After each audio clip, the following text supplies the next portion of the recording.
Today I'm going to share Kristin's favorite Fudgy protein brownies. Now, I don't know about you, but I enjoy a sweet treat once in a while at the end of a meal.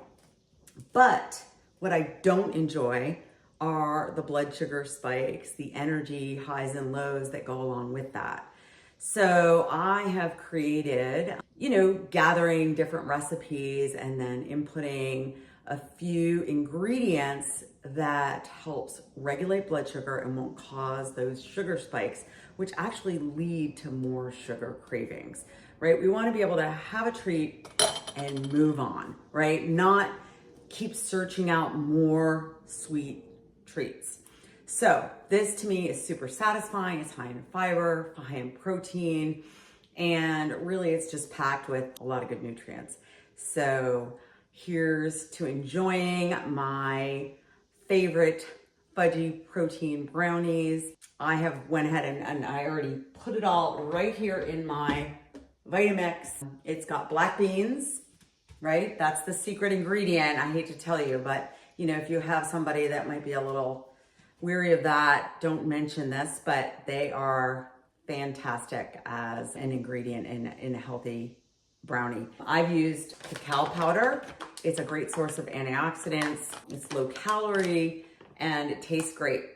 In that combination with one of my favorite protein powders, BeWell, I like to use this protein powder in recipes. And I added a little pumpkin puree, which again makes it nice and smooth and creamy. It has very little oil, a couple tablespoons of avocado oil.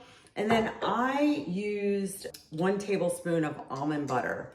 Again, you could go heavier on the almond butter, but again, I'm all in for, nutrient dense but lower calorie. I don't want to just, add in unnecessary calories if I don't need to. I do use allulose as a sweetener. This is one of my favorite sweeteners because it does not cause gastric distress. A lot of the, erythritol, things like that can cause gastric distress.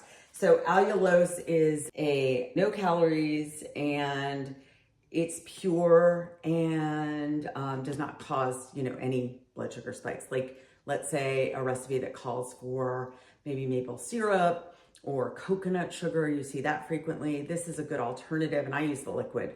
We've got some eggs in here too.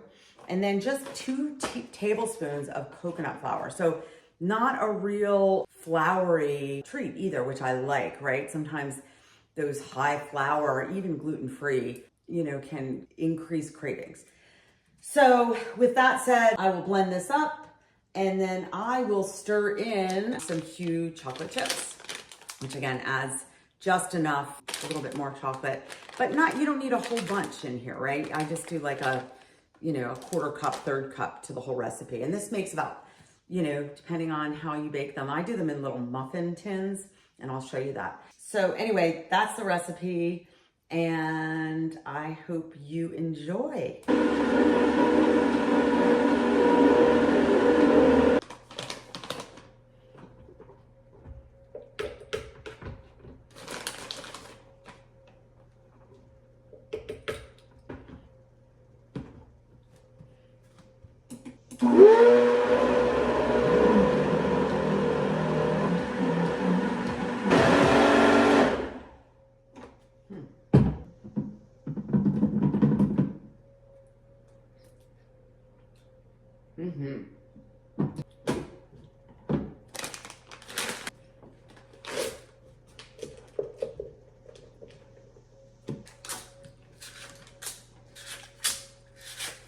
And here they are.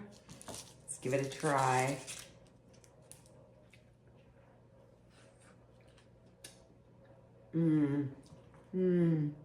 So good.